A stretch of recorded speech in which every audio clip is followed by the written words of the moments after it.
Hey, it's Matthew again. I'm not exactly sure what I want to say today simply because there's so many thoughts running through my mind, as I'm sure there are running through your mind, your minds. Um, I guess the main thing I'm really thinking about today is the fact that this whole corona, whatever the numerical designation of the thing is, whatever it's called, CVID or whatever it's called, this whole thing is being turned into an opportunity, in my opinion, for people who have been wanting to kind of take control of the government, take control of the people of the United States for a long time. And it's really bothering me. I mean, it's bothering me not because I'm afraid, as some people would say, but as because I'm frustrated that people don't see what's happening. They don't see the fact that uh, we, the United States of America, are basically shutting down our entire industries. You know, all of our industries are shutting down or going really slow. Restaurants are shutting down, libraries, schools, everything is shutting down. We're basically becoming prisoners in our own homes, and we're doing this. While we're doing this, we're not looking at the fact that our economy is about to crash.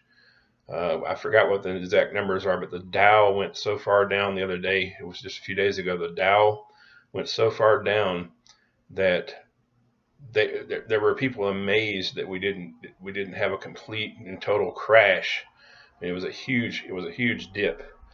Um, um, the only really functional industry, or if you want to call it an industry, I guess you call it an industry. The really functional industry right now is there's two of them. It's truck delivery and retail food. Everything else is either poorly functioning or not functioning at all. You know, there are restaurants that are open, but they're open, limited, and you can only do so many things, and you can't sit in the lobby, and you have to take your food to go, and people are wearing masks, and they're only open half a day, and even my place of business is closing their doors early simply because they can't keep up with all the rush of people coming in. So they're closing early so that they can refill the shelves because there's literally nothing on the shelf, and it's because people are panicking because the media is telling them that this may last until June. I think one media outlet said it might be till June, and there's another article I read today that said that there are quote unquote scientists who are saying that it's going to be going on until for about a year. I mean, we may have to do this social distancing and self quarantining for about a year. And if we have to do this for a year, there will be no United States left. That's not an overreaction. That's not a fear. I'm not being afraid. I'm simply saying the truth. It's simply telling the truth.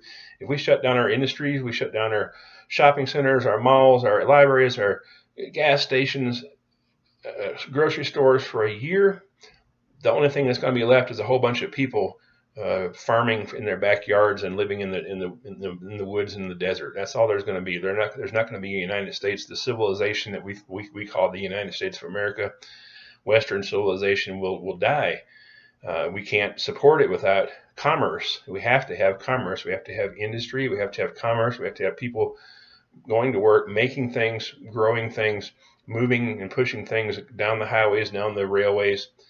And so unless what one of my friends says is right, is it's only going to be another 2 weeks, which I don't see that happening because there's nothing to indicate from that I've seen on the news anywhere, any news from President Trump, from any news outlet, Fox, CNN, nobody. They're all saying that it's going to be months, weeks, and months. 8 weeks to several months, 12 weeks, whatever. Um, and the thing about it, this whole thing that bugs the living daylights out of me is the fact that it it's only happening because we're causing it to happen. We're way way overreacting. There's literally only two groups of people who are really at risk for this virus. That's people over the age of 50, which I'm almost 50. And of course that goes up as you get older. 80 people in their 80s and 90s are really at risk of it, and children. And the only reason those two groups of people are really at risk is because they either have a lower immune system or they have, a lot of breathing problems, problems with their breathing, respiratory or disorders and issues. And so take those people, put them aside, set them aside somewhere, get them out of the way, keep them away from harm's way. Maybe subsidize, help have the government take care, take care of the people who are taking care of these people, they're taking care of the babies and taking care of the older people, and let the rest of society move on. Um, I mean, we've gone just in, what has it been, 3 weeks, 2 or 3 weeks, we've gone from a almost thriving economy and people getting ready to go to take trips all over the country to go to vacation, going to the beach. We've gone from that to being afraid to walk outside your door because you're afraid that somebody might cough on you and you might get the virus. And then what? You know what? I've got a 56-year-old friend who has 2 or 3 different kinds of breathing problems. And my friend has got this coronavirus and she's doing okay. She's working through it. It's happening and she's going through it. She's not dying. Okay, it's not that bad. It's worse. It's way worse. What they're actually saying about it is worse than what's actually going on. The panic that's being induced by the media, by the government, by the quote unquote scientists is way worse than what's actually happening. So seriously, folks, think about this for a minute. Look at the long road. You say maybe a couple more weeks. Okay, if it's just a couple of weeks, then I'm wrong and I'm just stupid and whatever.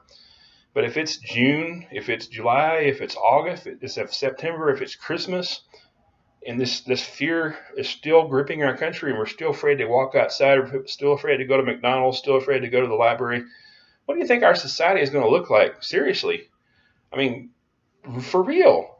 I mean, come on. Think about this, man. Think about this. Just think about it. This is exactly what their people in certain levels of government, the Clintons and people like that, people who have been trying to find a way to seize control of this government and this group of people, the United States of America, for a long time. This is their wet dream. They've wanted this for a long time, and we're handing it to them on a silver platter. Don't give in to this fear. Live your lives, okay? Seriously, unless it becomes an actual plague, where millions of people are dying every day or whatever, then just take it with a grain of salt. Stay away from people that look sick. If you get sick, stay away from other people. But just don't shut down our society. This has got to stop. Seriously. Thanks.